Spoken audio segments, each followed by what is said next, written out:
Olá pessoal, boa noite.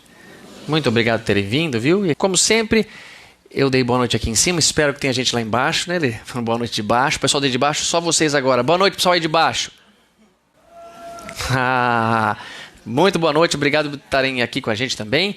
E bem-vindos todos para juntos somarmos essa energia de aprender em nome da nossa melhoria, de nossa família, das nossas crianças do nosso planeta, tá bem? E para essa palestra, pensei de carinho, com o coração, em pegar um tema da Revista Espírita que tem estudado por um fato que aconteceu numa palestra que eu fazia também aqui em Bauru, num outro centro espírita que tenho falado mensalmente. Durante a palestra, estava assim bem cheio e não tinha mais lugar de sentar. Algumas pessoas então convidaram algumas a sentar no palco, como se fosse assim, aqui do lado. E umas pessoas vieram, eu vi que, por estar olhando de frente, um rapaz logo levantou, e aliás estava em pé, e sentou-se aqui. Durante a palestra, perto já de uns 40 minutos, meio para final, ele começou aparentemente a ser possuído por um espírito brincalhão, obsessor. Começou a rir, Falei, caramba, viu? Ninguém sabe muito o que fazer, eu estava com o microfone na mão, tomei a atitude que eu acho que Kardec me instruiria. Falou, amigo, não, você tem condição de dominar isso aí, vai, senta, não faz barulho não. Vamos lá, estou falando com você, de camisa verde. Aí ainda começou a falar, nós somos muitos, somos uma legião. Falei, cara, você pegou essa frase da Bíblia ou você está falando de coração? Porque essa frase está batida, meu. Eu não sei, pessoal, tem um certo ceticismo com certos comportamentos. E, por causa disso, aí fui amparado, fui ali ajudado, e eu fiquei com aquilo pensando, puxa vida, pessoal, será que... Eu pensei, pode ser três coisas. Pode ser teatro da pessoa, ele gosta de aparecer. Eu, quando estava fazendo aula de cirurgia na pós-graduação, um professor falou assim, cuidado porque tem paciente que é o paciente show. Ele gosta de dar show na cadeira. Ele quer chamar todo mundo para vir no box. Ele quer atenção. Ele quer que você faça de um jeito. Ele problematiza demais a situação. Pode ser, então, essa fraude. E aqui já cabe uma explicação. Fraude é quando um suposto médium inventa uma história em casa para contar à noite na reunião mediúnica. Vou falar que veio um espírito com a perna quebrada, porque pisou numa mina lá no Vietnã, explodiu a bomba, então estou com a perna mutilada. Mas ele inventa, é uma fraude do médium. É fraude. Pode ser isso, pode? Prova? Não dá para saber. Pode ser também um ataque real de um espírito sobre um irmão, que também está equivocado em permitir isso. Quando eu falei aquilo com ele, eu estava tentando encorajá-lo a dominar essa situação para não ser motivo de chacota, passar um ridículo, como acredito que todos passamos numa situação problemática como essa. Porque eu achei que a expressão dele ficou muito envergonhada, mas talvez uma vergonha estampada pela irresponsabilidade do médium, se fosse médium, né? Aí, se fosse isso, poderia ser então uma mistificação. O que é a mistificação? É quando o médium real recebe um espírito real e que engana da personalidade, da intenção. É quando a mentira não é do médium, é quando a mentira é do espírito. Nós mistificamos muito quando vamos, por exemplo, num médico. Mistificam muito comigo. Por exemplo, quando eu estou lá fazendo uma doutrinação e ele fala assim, eu venho aqui em paz trazer para vocês um conselho e o médium está quase passando mal. Como pode um espírito vir em paz com tanta coisa ruim? É o que Kardec fala. O que ele falar, o espírito não conta. Mas o que ele está sentindo, o médium passar aquela informação, aquela expressão, é a verdade. Então, quando nós vamos, por exemplo, no médico e você conta, você parou de fumar? Parei, doutor, diminui muito. Quando não diminuiu, você está enganando na conversa. É a mistificação que um espírito pode fazer. Isso tudo é verdadeiro, isso tudo é real. Mas nós, médiums, que todos somos, pelo menos de certo modo influenciáveis por obsessores ou anjos da guarda, e nós, os obsessores, e nós, os anjos da guarda, que influenciamos os médiums ostensivos, também precisamos ter um certo discernimento, uma compostura a atender. Nesse quesito ser médium, vale para todos nós encarnados, porque quando somos todos médiums, no sentido de sermos influenciados, todos podemos agora ter vontade aqui de fazer barulho, de levantar, impulsionado. Mas você domina esse impulso em prol da sociedade, da boa relação da palestra. Na reunião mediúnica você tem todo o tempo e direito de se expressar. E ainda assim lá com um bom comportamento. Mas aqui dentro, pessoal, numa igreja, na família, você tem que ter uma postura, um comportamento dignos de um ser que é equilibrado, que é dominador disto. A causa da palestra, o nome dessa palestra seria isso: causas da obsessão e os modos de combatê-la. Algumas pessoas podem falar, isso para mim não é importante. Essa palestra é dedicada a todos nós. Todos nós que somos seres encarnados e desencarnados, estamos ligados com esse problema. Obsessão, influência, uma manifestação ali, não, nada não, caiu um caderno. Eu já gelei de novo aqui. Que a gente pode dominar, que a gente pode controlar. Então, procurando na Revista Espírita, pessoal, e leiam a Revista Espírita, é um tesouro que nós temos na nossa mão, de onde eu tirei essa palestra para nós. Eu encontrei 2 exemplos parecidos com o que aconteceu com Allan Kardec. E me alegrei muito do meu comportamento com esse rapaz quando Kardec nos ensinou o que nós vamos aprender aqui hoje. A primeira história é assim: numa pequena reunião em Bordeaux, em meio a uma evocação, um jovem médium de caráter suave e perfeita urbanidade. O que é urbanidade? É cortesia, gentileza, uma pessoa que sabe se comportar em público, perfeita urbanidade, de boas maneiras. De repente começa a bater na mesa, levanta-se com um olhar ameaçador, mostrando os punhos aos assistentes, proferindo as mais grosseiras injúrias, querendo atirar-lhe um tinteiro. Hoje não tem mais tinteiro, né? Eu tinha atirar uma bique no Alessandro. O tinteiro era caneta tinteira. Era pesado. Imagina a sujeira que faria no Alessandro, ainda mais se pegar em cheio na cabeça. Então, ele toma esse comportamento. Continua no texto. Depois que o moço retornou sua calma habitual, desculpou-se do que se havia passado, dizendo saber perfeitamente que fizera e dissera coisas inconvenientes, mas que não pudera impedir. Então, será que eu peguei muito pesado com o rapaz? Ele não pôde impedir realmente? Existe esse domínio sobre todos nós? Então, se for assim, bater palma no meio de uma palestra, dar risada, é pouco. Eu vou pôr fogo na casa das pessoas que eu não gosto. Eu vou lá pegar e falar para um pai, pegar uma faca e matar a mãe. Eu vou dominar a pessoa. Se fosse assim, eu acho, você está brincando com tão pouco, sendo que você pode muito mais. Segundo exemplo, o antigo maestro do teatro de Bordeaux, Sr. Beck, B-E-C-K, experimentou durante vários anos... Calma, experimentou o quê? O Beck? Não, era o nome do cara só. Será que ele chamava Beck porque foi alguma coisa, Alessandro, que te sugere? Experimentou durante vários anos, antes de morrer, um fenômeno singular. Todas as noites, ao sair do teatro, toda hora parecia que eu ia ler que o cara vai fumar um beck. Não, todas as noites, ao sair do teatro, parecia-lhe que um homem lhe saltava nas costas e escarranchava-se. Vocês sabem o que significa escarranchava-se? Eu sei. Fui procurar no dicionário, sei. Escarranchava-se significa montar ou sentar sobre alguma coisa, abrindo muito as pernas. Sabe quando você senta no sofá escarranchado para valer? Você está escarranchado. Outra palavra é refestelado, também é boa. Escarranchado, ele pulava em cima do rapaz e agarrava com tudo e se esborrachava. E ele então pulava, escarranchava-se nos seus ombros e se mantinha agarrado até que o Sr. Beck chegasse à porta de sua casa. Quando então descia e o Sr. Beck se via livre. Allan Kardec evoca o espírito do Sr. Beck para conversar num outro médium, que não era essa pessoa, e percebe que vem nesse outro médium um espírito se passando pelo Sr. Beck, mentindo, fazendo mistificação. Então o Kardec percebe assim, não temos o controle total desse tipo de situação. Eu posso evocar um espírito e pela vontade de que ele venha, por exemplo, podemos evocar o Richard Simonetti. O Richard Simonetti se desencarnou. O Richard está no mundo espiritual, é um homem espiritualizado, ou pelo menos ligado demais à nossa doutrina. Em Bauru, eu acho que é a maior autoridade sobre doutrina espírita de longe. Olha que temos aí Moisés Rossi, temos Nazil, temos pessoas de muito estudo.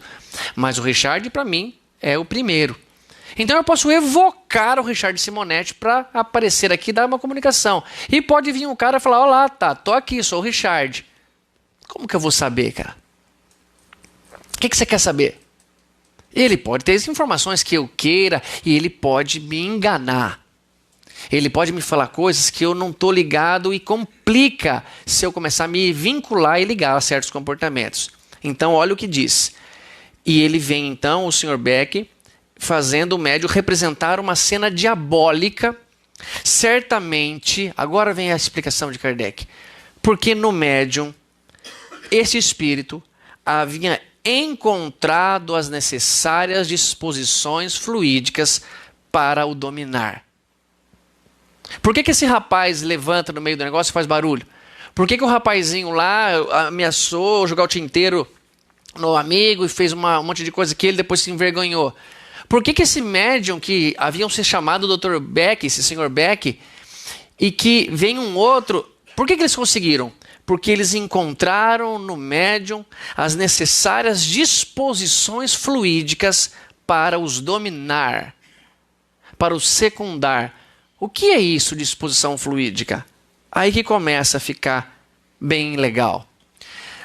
Um homem bom que desencarna dá origem, lá no mundo espiritual, a um espírito bom.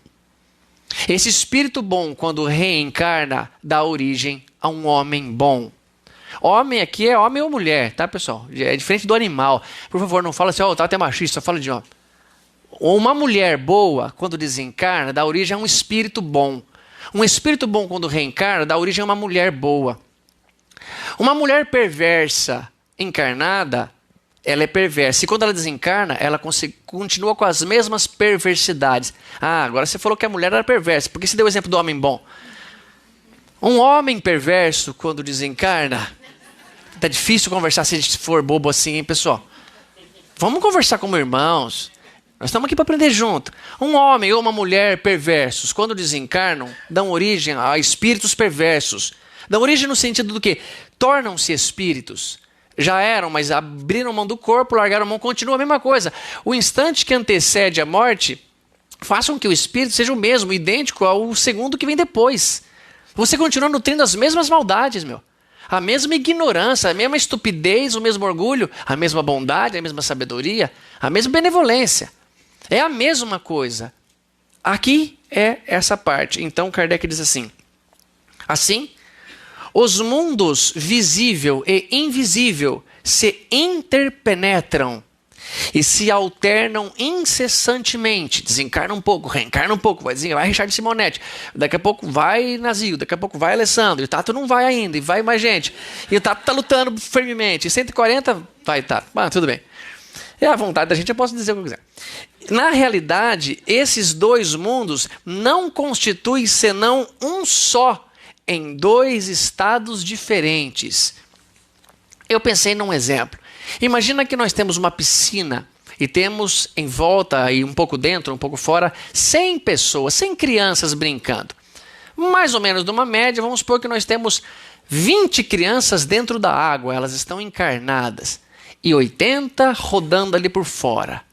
Daqui a pouco um pula na água, outro pula e sai mais um. Todo mundo envolvido ali, ó. Todo mundo envolvido com essa piscina. Todo mundo querendo a oportunidade de dar um mergulho. Outros que estão dentro da piscina com dificuldade de locomoção. Os de fora andando muito mais rápido. Dando palpites ali para os que estão dentro. Afoga aquele ali. Dá um caldo naquele. É a nossa vida. Todo mundo mais ou menos assim. Alguns encarnados. Nós, minoria, 20 talvez. A grande maioria desencarnado, 80. Por quê? Porque mais ou menos estamos 7 para 8 bilhões de seres humanos encarnados. E talvez mais ou menos 21 a 25 bilhões de espíritos desencarnados vinculados à mesma piscina, aos mesmos oceanos, ao mesmo planeta Terra. Nessa situação, nós estamos trocando os fluidos. Nós estamos tocando influências um com o outro, encarnado ou desencarnado, porque o que está contando aqui é o corpo molhado, é a água da piscina, é o que me liga. Se eu tomo um choque aqui na piscina, com certeza passa para o outro. É uma mistureba só. Podem perceber que ao entrar num lugar, às vezes você sente uma influência daquele lugar gostosa, ou chega num outro lugar, uma influência desconfortável. Não sei se aconteceu com vocês aqui, mas muitas vezes a gente quer muito ir num lugar, a família inteira não quer, mas você está pedindo muito, então vai todo mundo. Vai o pai, a mãe, o irmão mais velho e você que quer. Só que a hora que você chega lá, dá vontade de chorar, louco, que você não quer entrar. E todo mundo falou, mas você não queria tanto? Vem, eu não quero mais entrar.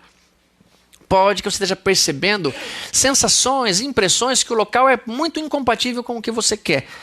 Tenta não desobedecer, mas cuidado se centro espírita for Irmã Catarina. Nossa, foi boa. Não quer entrar lá por quê, hein? Porque algum acompanhante seu aí espiritual não quer entrar. Mas é a situação. Então Kardec fala assim, sendo a Terra um mundo inferior, os espíritos que o povoam, quer encarnados, quer desencarnados, são espíritos imperfeitos. Somos nós esses, e fazem mais mal do que fazem o bem. Todas as tribulações que os homens de bem aqui experimentam, a minoria, vamos dar um exemplo aí de homens de bem? Chico Xavier, Dr. Bezerra de Menezes, Gandhi, Madre Teresa, Irmã Dulce, esses aqui, homens ou mulheres, todos esses que experimentam tribulações quando estão aqui no planeta Terra, tanto na parte dos homens quanto na parte dos espíritos, são consequência deste estado de inferioridade que o planeta tem. A água da piscina está cheia de xixi. Por quê? Porque a gente não vai lá fora fazer o que precisa, a gente faz aqui mesmo. A gente suja o planeta, a gente suja a atmosfera do pensamento, a gente polui as coisas e nós estamos nesse lugar. Imagina esse exemplo que eu disse da piscina, porque tudo que você fizer ali contamina você e ao outro. E se o outro não tiver com o sistema imunológico bem altinho, ele se contamina também. Desculpa, foi o melhor exemplo que eu encontrei, pessoal. Eu não encontrei nada melhor do que falar. Mas é essa a ideia que eu queria passar para vocês. Então, imagina essa situação que Kardec diz. O espírito é a parte imaterial, é a parte que não dá para definir. Ela pode estar ocupando toda essa sala, sei lá como que pode se definir isso. Aí não dá para pesar, não dá para cheirar, não dá para medir, não dá para sentir cor, gosto, então não tem nada que nossos sentidos exemplifiquem. Mas o perispírito já tem. Porém, ele diz que o perispírito, então, não está confinado no corpo como está uma roupa dentro de uma caixa, como está um sapato dentro de uma caixa de sapato. Não é assim que ele fica presinho aqui. Por ele ser imaterial, ou material não, ele é material, porém menos denso, ele é mais fluídico, ele transpassa, ele perpassa o corpo e faz uma atmosfera em volta da gente. É o que ele diz, ó. Por sua natureza fluídica, ele irradia para o exterior do corpo e forma em torno deste corpo uma espécie de atmosfera, como o vapor que dele se depreende. O vapor mesmo, o vapor físico, não é que o vapor seja o perispírito.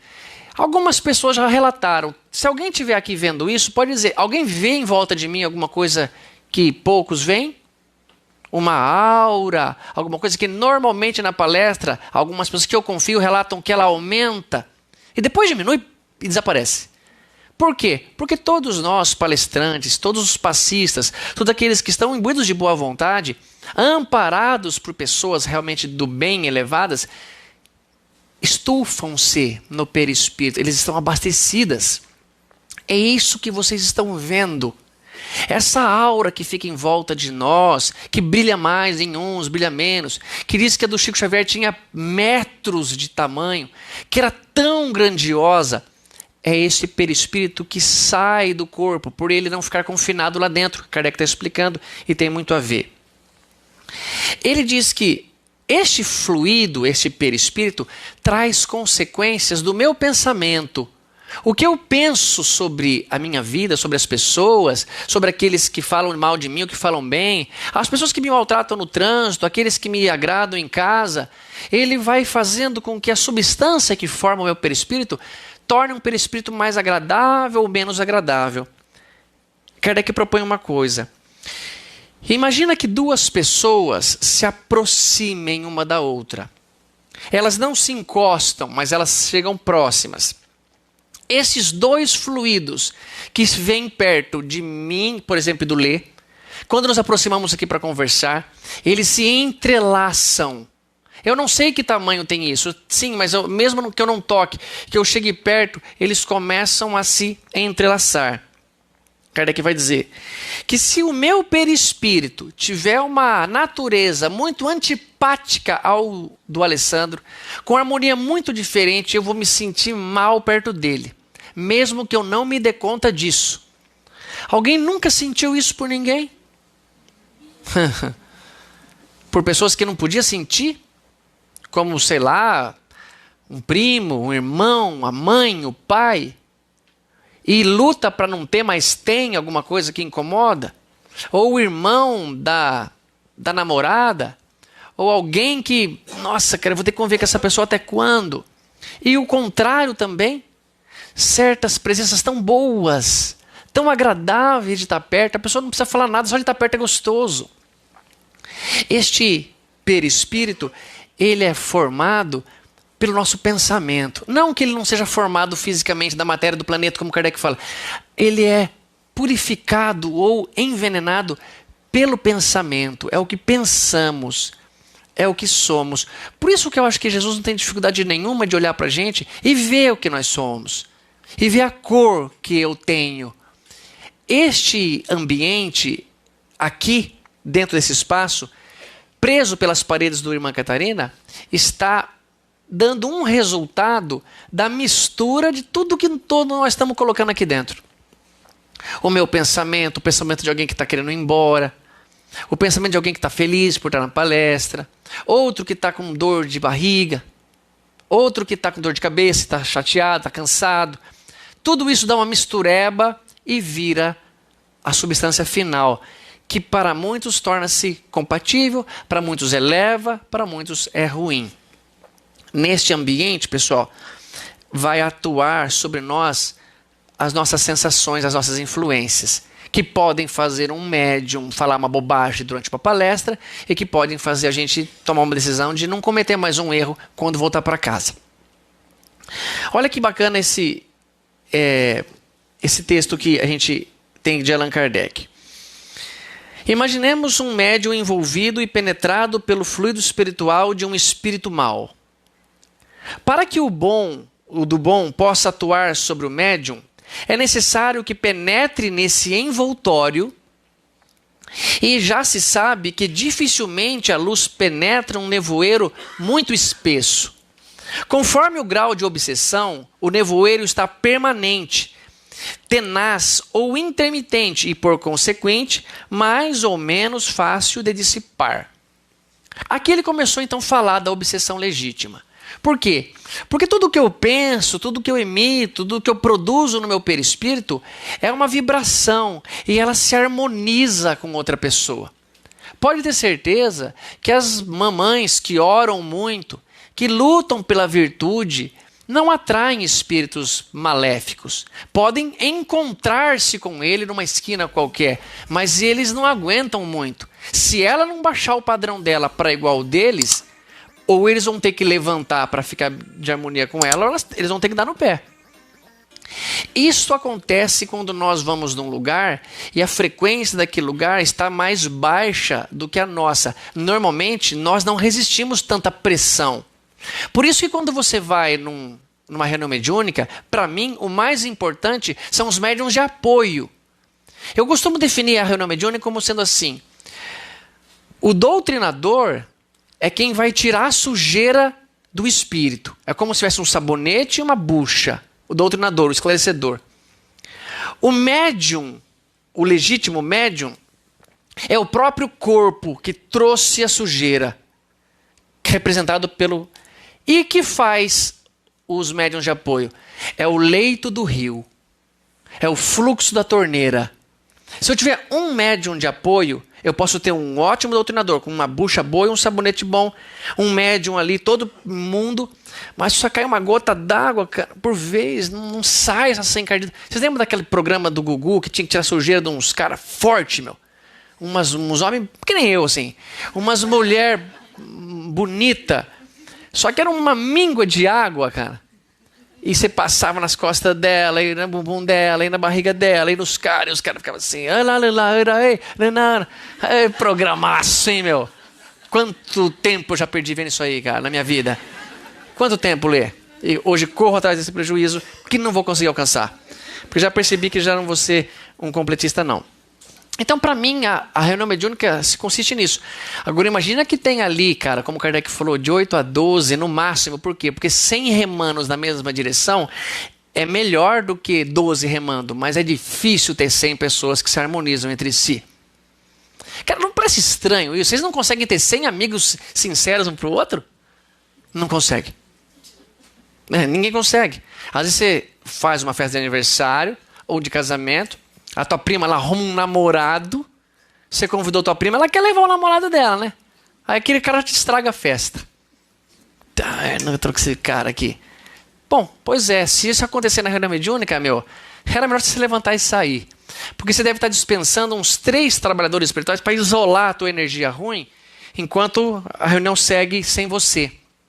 Por que isso acontece? Porque é uma questão de vibração, pessoal, é uma questão de pensamento. Tem que ter harmonia, deixa para fora essa bobeira. Depois você decide isso com ela. Mas ali a hora, ai, graças a Deus ele chegou. Para que o fluxo de água, a força que lava, quase sem sabonete mesmo, você só joga aquela mangueira de bombeiro, limpa tudo. Esse é o médium de apoio. Para quando chegar um espírito perturbado ali, e o médium conseguir se controlar um pouquinho, pelo menos esperando o outro terminar a comunicação dele, ele se sinta como uma pedra de gelo que caiu dentro de uma banheira morna, de uma banheira quentinha, de amor, de bondade, para que tornemos uma atmosfera gostosa. Para aquela pessoa que entrar pela primeira vez aqui no Irmã Catarina, não imaginar por que ele está se sentindo tão bem. Fala, meu, que coisa gostosa vir aqui no centro, cara, que coisa boa. Eu preciso voltar mais vezes. É verdade, amigo, precisa mesmo. Aí ele vai num outro centro e vê que não é a mesma coisa. Nós temos que nos sentir uma família só. Porque é como se fosse assim mesmo, as células que formam o meu corpo, a hora que eu me aproximo do Alessandro, ela passa de mim para o Alessandro, as moléculas que formam, é a partícula elementar da mecânica quântica, ela forma tudo, ela passa de um para o outro. Na verdade, é uma energia que prende-me aqui, mas ela troca, é assim a lei. Então é importante que a gente consiga entender e confiar nessa verdade. Então, para que esse nevoeiro que está na cabeça do espírito encarnado, vinculado com o espírito obsessor, que é viciado, que é drogado, foi drogado, agora tem que ficar lá encostando nele para sentir um gostinho de papel, chupar bala com papel e tudo, mas fica lá mendigando uma gotinha de pinga, e você vai lá tomar sua pinguinha e se vinculando a isso, você cria um nevoeiro, Kardec diz, em volta de você, que para os bons tentar penetrar, fica difícil, dependendo do grau de obsessão. A obsessão pode ser simples. É aquela que o espírito não é que ele quer mal o meu, mas ele se harmonizou comigo. Eu gosto de festa de carnaval, dando exemplo, hein? Eu gosto de cigarro, dando exemplo também. Eu gosto de cocaína. Esse não é exemplo. Não, tô brincando, é lógico que é exemplo. Eu vou lá... O cara se vinculou comigo porque ele é gente boa, eu vou ficar sentindo alguma coisa por ele. E de repente eu começo a me blindar com ele, meu anjo da guarda não tem mais acesso. Não tem acesso mais a mim, porque eu escolhi ser assim. Olha um desenho que ele... Então ele falou, conforme o grau de... Isso eu já li, né? Houve um desenho que um tal de senhor Super Chi, Super Ki, sei lá como que você escreve isso. É super, igual super-homem, mas tudo junto, CHI. Uma palavra francesa, como é que eu falo? É super ki? Super chi? Tem uns nomes legais. Tem um amigo lá na página que ele adora os nomes dos personagens do André Luiz, mas ele fala bem desses nomes. O super chi aqui, ele é um correspondente em Parma, de Allan Kardec na época, e ele enviou um desenho, ou 2 desenhos, de um médium vidente que viu em 2 médiuns psicógrafos, 2 situações diferentes. Num, a mão do médium estava envolta por uma nuvem escura e penetravam raios luminosos por ela, vindo das mãos e da cabeça de um espírito elevado, e ele conseguia mexer na mão do médium, mesmo com aquela nuvem escura. E num outro, ele vê a mesma nuvem escura, os raios tentando penetrar, mas em volta. Não conseguia. E a mão era dominada pelo médium e o espírito obsessor. Ele diz assim no final: o desenho restringe a mão do médium, que restringe a mão do médium, deve ser entendido como envolvendo todo o corpo. Então imagina você todo envolvido por uma situação de uma nuvem escura, que você está alimentando, que você está atraindo com os teus pensamentos. Nós não entendemos, o Kardec falou, é o pensamento que forma o perispírito. Ah, mas essas impressões são relativas, não é bem assim não. Aquele cara não gosta de mim porque eu tomei o emprego dele. E as plantas? Por que elas murcham quando você chega na casa de alguém? Eu já vi pessoas chegarem na casa dos meus pais e a planta murchar. Já vi, cara, e sei quem é a pessoa. Sei quem é. Nunca entrou na minha casa essa criatura. Depois uma espada de São Jorge lá, espada de São Jorge... Não, mentira. Mas essa pessoa eu nunca mais vi. Deve estar no mundo espiritual. Tomara que se deixe. Não, deixa quieta a pessoa. Aí eu falei, cara, por que isso acontece? Aí o amor da minha mãe, vai lá, plantinha, não aconteceu nada, vivou de novo. Será que a gente já fez plantas murcharem por aí? Pode ser, pessoal. Às vezes não é porque você é assim, mas às vezes porque você está assim. Quando você fica triste, com raiva, tenta levantar logo o seu padrão. Pensa numa criança que você ama muito. Pensa no que ela precisa de você equilibrado. Cria uma história fantasiosa que seja, mas eleva esse padrão. Não permaneça muito tempo. Vocês assistiram O Senhor dos Anéis? Você lembra que o Gandalf falou assim para o Frodo, o anel quer ser encontrado. Não use o anel. O Frodo estava numa situação complicada, aí põe o anel, os Nazgûl, lembra aquelas criaturas? Na mesma hora, opa, tá para lá, vamos voltar. É assim, pessoal, tira esse anel da mão, desconecta, para eles não te encontrarem. Ih, eu fico arrepiado quando falo do Senhor dos Anéis, cara. É muito top esse filme. Nossa, o Tolkien detonou. Quem não leu, cara, tomara que você tenha tempo de não morrer antes de ler, porque é muito bonito. É forte demais. O Henrique chorava, meu filho. Eu tinha 8 quando terminou o terceiro, O Retorno do Rei. Puta, que lindo, cara. Eu vi a lágrima correr do olho dele quando o Aragorn falou assim, cara... não vou ficar contando do filme, né? Mas eu contaria. Qualquer dia eu pedi para ele deixar eu fazer uma prece só sobre o Senhor dos Anéis. E os valores que eles têm nessa situação. Aí o Kardec comenta uma pergunta. Então, pessoal, o espírito do bom é mais fraco? Por que ele se vincula com o do mal, blinda ali, e o outro não consegue entrar? Não é o espírito bom que é mais fraco, e sim o médium que não é bastante forte para livrar-se do manto que sobre si foi lançado. É o médium que está criando o problema. É igual você pede um conselho de um, pede um conselho de outro, você escuta o que você quiser. Eu posso oferecer um copo de água para vocês. Quer tomar um gole, pessoal? Você tem duas opções, ou bebe ou não bebe. Eu vou tomar um gole de aproveitar. Ele fala, o médium... E foi lançado. E desembaraçar-se da opressão dos braços que o enlaçam, nos quais é bom que se diga, por vezes, ele compraz. Ou seja, ele está gostando daquilo. Está sentindo o maior prazer de estar com aqueles pensamentos, aqueles planos para o fim de semana, aquela festinha que teve lá sábado no Bebê Batatas. Delícia.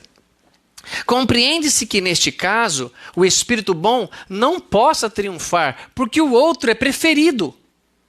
Eles dão livre-arbítrio para nós. O espírito bom, o anjo da guarda, abandona o seu pupilo. Kardec fala, jamais o abandona, mas afasta-se quando vê que seus conselhos são inúteis, porque permite que o seu pupilo tenha livre-arbítrio, mas está pronto e atento sempre que ele o chama. Eles estão conectados, eles receberam essa missão. É parte do progresso de um espírito bom ser protetor de alguém. Nós chegaremos nesse ponto um dia. Aqui, Kardec explica isso pra gente. Olha esses textos. Eu poderia falar assim, pessoal, eu vou ler e explico, mas é tão bonito, é tão bom escrito o Kardec fez. Olha esse texto no Livro dos Médiuns. Ora, quando dois homens lutam no corpo a corpo, é o de músculos mais forte que vencerá o outro. Eu magoei com o Kardec aqui, cara. Por que ele está falando isso? Ele está querendo me atingir? Nossa, cara, que pequena. Quando dois homens no corpo a corpo lutam, é o de músculos que vai vencer. Com o espírito deve-se lutar, não no corpo a corpo, mas de espírito a espírito. E ainda, o mais forte que vencerá. Aqui, a força está na autoridade que se pode exercer sobre o espírito. E tal autoridade está subordinada à superioridade moral. É moral agora, pessoal. Não tem mais força de músculo. É moral. Esta é como o sol. Dissipa o nevoeiro pela força de seus raios. Esforçar-se por ser bom. Olha o conselho. Tornar-se melhor se já se é bom. Purificar-se de suas imperfeições. Numa palavra, elevar-se moralmente o mais possível. Tal é o meio de adquirir o poder de dominar os espíritos inferiores e os afastar. Do contrário, eles zombarão das vossas ordens. Quando você mudar para uma casa e quiser que o espírito saia de lá, não adianta pôr sal grosso e lentilha e alho. É um cheiro ruim o alho, por sinal. Faz a prece pela tua casa. Faz evangelho no lar. Convida todos os espíritos a participarem daquele ato sagrado toda a terça-feira, às 11 da noite. O horário que você quiser fazer. Eles têm duas opções. Ou ficam, ou vão embora. Se ficar, vai ver quem vai chegar para fazer companhia para você. Anjos da guarda, de todos os mentores, todos os membros dali. Espíritos superiores. Espíritos que querem aprender e são trazidos para ver como é uma família que tenta se equilibrar. E eles falam, cara, vamos embora. Ficamos na semana passada, você viu o que deu. Vamos embora. A porta é serventia da casa, amigo. Agora, não precisa nem abrir, você só pula igual o Ghost pulava. Você lembra do Patrick Swayze? Chega, pula na porta. Eles não pulam muito porque tem medo de bater a cara na porta, porque não estão acostumados. Por isso que os espíritos esperam abrir a porta para sair. Isso aqui é coisa evoluída. Quando, então, você faz o evangelho no lar, é uma maneira de falar, moçada, vamos aprender junto. Vamos sentir o evangelho de Jesus aqui com a gente. Porém, pessoal, se vocês estão incomodados com a presença deles, chama a polícia, então. Fala pro Cabo Alcides vir tirar ele de cá. O Cabo Alcides é católico, nem é espírita. Nem sei se esse Cabo Alcides existe. O cara tem medo de vir para cá. Todo Uber que eu tenho, que eu venho, hoje vim de Uber, eu amo Uber. Uber nasceu em Uberlândia. Eu estou inventando, não sei se nasceu em Uberlândia. Mas eu venho conversando com o cara e eu falo assim, você vai no centro espírita, irmã Catarina? Eu falo, vou. Para bem rápido na porta, cara, eu desço correndo, os espíritos nem entram no seu carro. Fala a verdade, Aninha. E aí eles falam assim, não, se eu tivesse medo de espírito, se eu tivesse medo, tava congelando, né, cara? Eu sou um espírito do mal. Não faço nada disso, mas eu sempre brinco. Aí no SEAC, larga rápido na porta, vai embora. Pra quê? Pra mostrar, quer entrar? Aqui entram espíritos na minha casa. Aqui é bem frequentada. E a casa de vocês tem espíritos que moram lá muito antes de vocês. Vocês que são intrusos. Se for quesito for tempo, são vocês, somos nós. Mas na nossa casa, eles vão ficar se entenderem. Cara, acho que eu desencarnei, meu. Nossa, que esse moleque falou um negócio, agora que eu tô vendo. Começa, tô vendo pessoas que eu estava vendo. Vai embora, amigo, vai para casa, vai para a verdadeira pátria nossa. Mas equilibre-se nessa situação. Olha o que Kardec disse num coronel que escreveu para ele que estava com muito problema, que achava que estava com isso, aquilo. Kardec responde: contra um espírito é necessário, coronel, lutar de espírito a espírito, e é o mais forte que vencerá, aquele mais persistente. Em caso semelhante, é preciso esforçar-se para adquirir a maior soma possível de superioridade pela vontade. Vontade é a manifestação do desejo. Desejo é o que você quer no íntimo, vontade é o que você põe para fora. Eu quero parar de fumar, tenho desejo de parar de fumar, mas não tenho força de vontade, então vou lá e fumo. Então, minha desejo é de uma coisa, vontade é outra. Vontade é a exteriorização. É a minha vontade, eu não faço isso. Pela energia e pelas qualidades morais. De ter o direito de dizer a qualquer espírito, vá de retro. Você acha que vai mudar alguma? Vá de retro, Satanás. Satanás nem existe, cara. O que você está falando? Não vou sair daqui. Você que vai sair, eu vou te infernizar a vida. Vou na tua filha mais nova. Vou fazer o teu filho beber. Eu percebo, ele tem ponto fraco. E aquele outro lá que passa uma mulher, ele está andando, passa e ele olha para trás. Por que será que ele olha para trás? Para ver as costas da moça, né? Para ver o penteado que ela tem aqui na nuca. Então ele diz: não será, coronel, com a espada de coronel que o Senhor vencerá, mas com a espada do anjo, isto é, com a virtude e a prece. Esses são os dois motivos, as duas forças que nós temos para vencer qualquer obsessão, para ser sintonizado com a força de Deus, virtude e prece. Receita fácil, Kardec escreve. É possível que certas pessoas preferissem uma receita mais fácil para expulsar os espíritos maus do que as virtudes e a prece. Algumas palavras a dizer ou sinais a fazer, por exemplo, ou o que seria mais cômodo do que corrigir os próprios defeitos. Lamentamos, amigos, bastante, mas não conhecemos um processo mais eficaz para vencer o inimigo do que ser mais forte do que ele. Não há palavras sacramentais, nem fórmulas, nem talismãs, nem sinais materiais quaisquer. Os espíritos maus se riem e muitas vezes se deleitam em indicar alguns apetrechos, alguns truques, cuidando sempre de nos dizer quais deles são os infalíveis, para melhor captar a confiança daqueles de quem querem abusar, porque estes, então confiantes da virtude do processo, se entregam sem temor. Então põe lá a espada de São Jorge, põe o alho e a lentilha, põe o sal grosso e faz as bobeiras à vontade. E você vai ver no que vai dar, amigão. Que a paz não vem. E que aqueles objetos ali seria melhor se você fizesse a comida, temperasse a lentilha com sal e desse para alguém comer com um coração caridoso. Tenho certeza que eu posso falar isso para vocês sem medo de errar. Antes de esperar dominar o espírito mau, é preciso dominar a si mesmo. De todos os meios para adquirir a força de o conseguir, o mais eficiente é a vontade secundada pela prece. E entendam a prece de coração e não a prece de palavras. É necessário pedir ao seu anjo da guarda e aos bons espíritos que o assistam na luta. Mas não basta lhes pedir que expulsem os maus espíritos. É preciso lembrar-se desta máxima: ajuda-te e o céu te ajudará.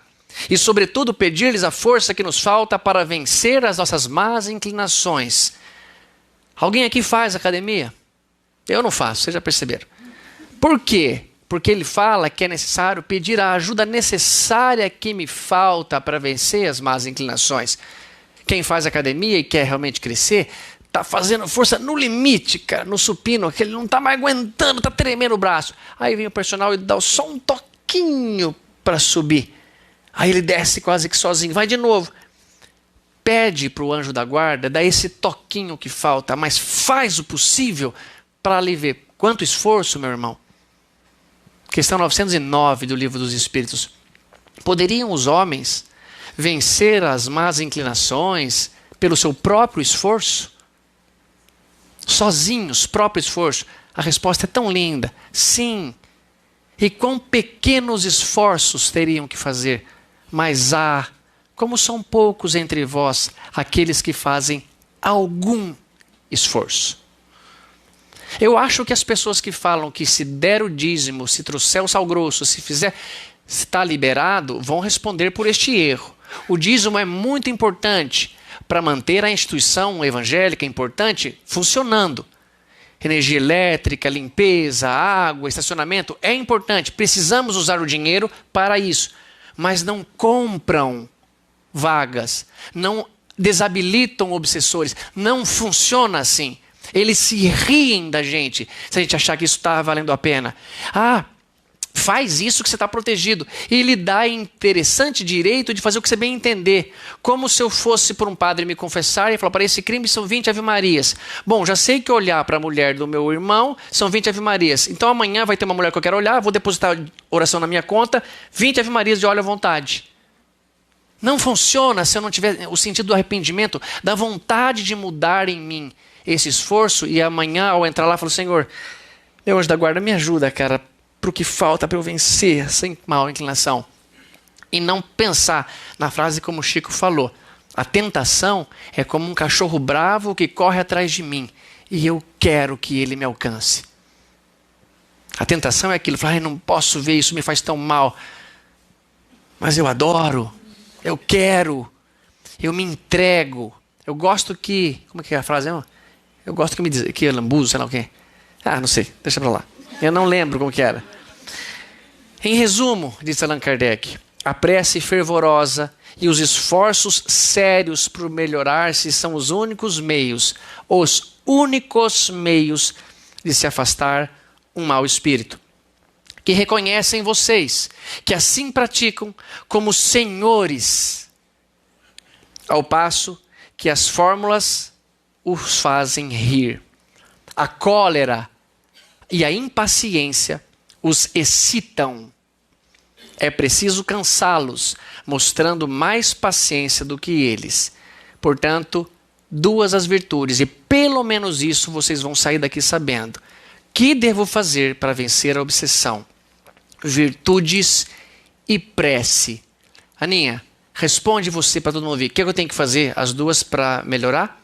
Virtudes e prece. Tati, fala para eu escutar. O que nós temos que fazer para melhorar? Thaís, fala você para eu ouvir as duas coisas que nós temos que fazer para melhorar. Ficou alguma dúvida para a gente ou não?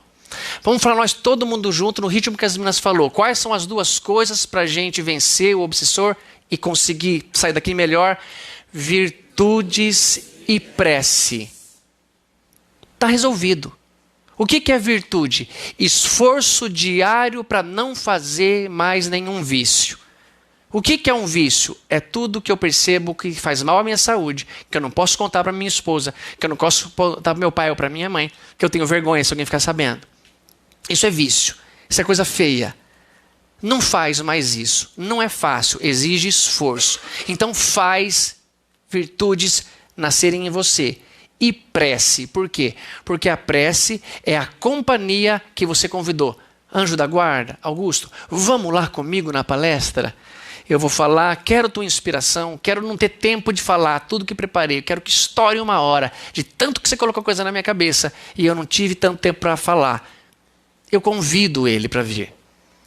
É claro que ele viria se eu não convidasse, mas convidando é como se eu colocasse os tampão da minha parabólica para abrir a minha cabeça. A gente aprende muito com exemplos, com história. Eu vou contar 2 histórias para vocês que eu acho muito bonita. Melhor do que a minha, que o rapazinho lá ficou tendo algum ataque de obsessor, seja porque ele estava fazendo teatro, seja porque era um médio que tinha fluidos compatíveis com aquele que queria zombar, ou seja porque estava deseducado mesmo. Chico Xavier ouviu uma vez assim: há tempos, Chico Xavier passou a frequentar certa casa de pessoas amigas, mas que de costume pareciam contrariar a sociedade. E essa casa, que se rodeava de muitos observadores, não era vista com bons olhos. Chico, você não deveria entrar ali, diziam uns. Aquela gente é perigosa, clamavam outros.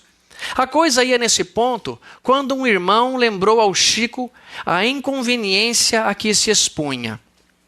O médium, muito preocupado em prece, expôs a Emmanuel o que se passava e perguntou-lhe: Emmanuel, o senhor acha então que eu não devo mais entrar lá naquela casa?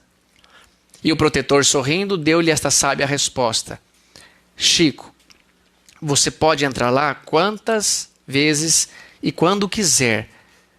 Somente desejo saber se você é capaz de sair de lá. Vocês entendem o que ele quer dizer?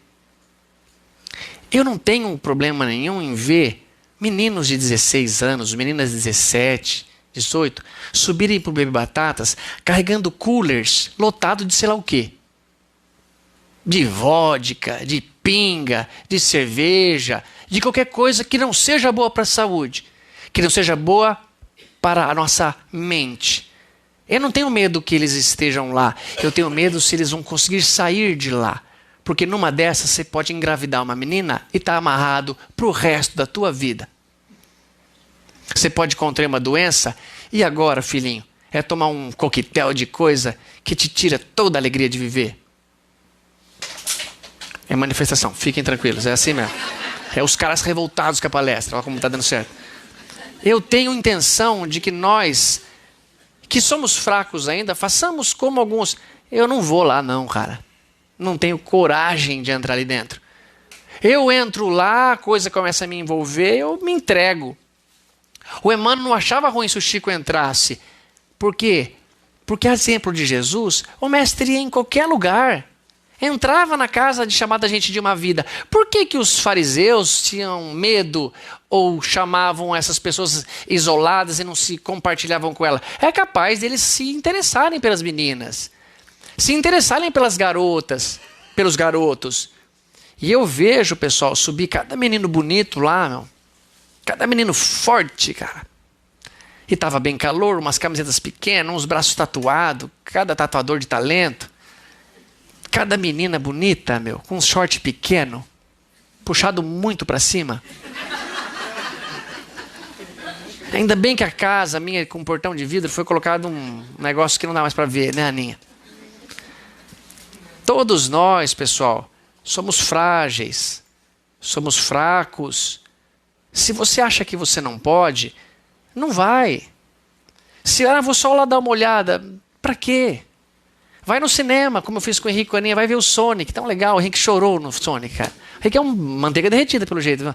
Chorou pra valer. Eu falei, puxa, que legal, filho, você vendo o valor da amizade.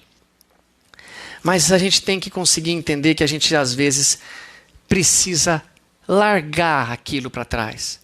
É mais uma encarnação que temos oportunidade. E a outra história, que para mim é tão bonita, tão verdadeira, passou-se com um que nem é da nossa doutrina espírita. É um avatar da Terra. Temos alguns avatares, aqueles considerados encarnação de Deus na Terra. Alguns consideram que são 3, alguns consideram que são 4. Você sabe quem são? Jesus, Buda, Krishna, os 3 unânimes, e Maomé. 4 criaturas que confundimos com o próprio Deus. Um deles, o Buda, sempre ensinou aos seus discípulos, aos seus monges, que se eles queriam então se libertar da atração sexual pelas mulheres, ter o voto do celibato, eles não se envolvessem com as meninas, não tocassem nelas. Porque o corpo feminino, para quem gosta, é muito atrativo. Há bilhões de anos ele vem se esculpindo para perpetuar a espécie, a nossa. Nós gostamos de quem tem essa atração. Então, ele orientava aos monges, os seus discípulos, que nunca pegassem, nunca tocassem, nunca se aproximassem em si sexualmente de uma mulher, senão eles não conseguiriam, eles eram frágeis. E aí esse era o ensinamento, entre outros. E um dia, Buda e os seus discípulos se depararam na beirada de um rio. Um rio que estava um pouco mais cheio e aquela menina linda, uma jovem menina, parecida com aquela que ia lá no Bebê Batatas, no carnaval, com um cooler cheio de sei lá o quê, com um short puxado para cima demais. Precisava atravessar o rio, e o Buda ofereceu ajuda. O que houve, minha filha? Você precisa passar? Precisa... Não, eu te ajudo, vem cá. Pegou a menina e água até aqui, passa com ela. E os caras, nossa, cara, o mestre tá louco. Opa, o mestre tá louco. Pegou a menina, agora quero ver o que ele vai falar, cara. Nós vamos agora apertar ele. Ele chega lá na outra beirada, desce, vai com Deus, minha irmã. Paz esteja, vamos lá, assim seja, não sei o que ele falou, como que é o budismo. Vai na boa. Ele continua, os caras ficam lá, cara, o mestre... Não é possível. Passa um dia, o Buda em oração, ensinando, passa 2 dias, os caras, meu, não vai falar nada daquele episódio, pô. Passa 3 dias, mestre, eu preciso falar uma coisa com o senhor. Pois não. Então, o senhor nos ensinou que não era para tocar nas mulheres, que não era para pegar nas meninas, são fortes e tentadoras, e nós sabemos, nós vemos, o senhor carregou uma moça, o senhor pegou ela no colo e transportou ela da beirada de um rio até outra beirada, aí o senhor largou ela na beirada do rio. Mas o senhor acha que isso está certo? Ele falou, é verdade, meus discípulos, eu realmente fiz isso. Peguei uma mulher, uma moça, na beirada de um rio, transportei ela e larguei na outra beirada. Mas, pelo visto, depois de 3 dias, vocês ainda estão carregando a mulher. Ele pode fazer, pessoal. Ele pode. Nós não. Se eu resolvi casar-me com a Aninha, eu devo honras a esse compromisso. Eu não posso ir fazer certas coisas que me abrem brecha a essa influência do mal. Eu não posso fazer alguma coisa que abra brechas para outro sentido, como beber um pouquinho, como fazer algumas coisas. Eu não posso ser visto parando na vaga de um deficiente. Eu não posso fazer isso. Eu não posso mais carregar isso comigo. Eu estou aqui de coração me oferecendo a ser um homem virtuoso e de preces, para que quando eu morra, olhe para vocês e não tenha lá um manto tão escuro, seja pelo menos acinzentado, mas que a gente consiga olhar um para o outro e falar: puxa, conseguimos, voltamos muito melhor. É o nosso objetivo. Estamos no ano 2020. Eu queria ter vindo em janeiro, não deu. Mas fevereiro está valendo. Para quê? Para nesse período de carnaval que vai começar, pedir para vocês, sejamos mais fortes e tentemos honrar um compromisso de estar encarnado e sintonizar-se com o alto, o verdadeiro alto, que é Deus, que é Jesus que nos ama. E no meio do caminho existe um Espírito que foi designado para nós, o anjo da guarda. Para assim um dia, lá onde Jesus está, nós também estejamos. E esse dia não demore muito. Beijo a todos, que o Mestre nos abençoe.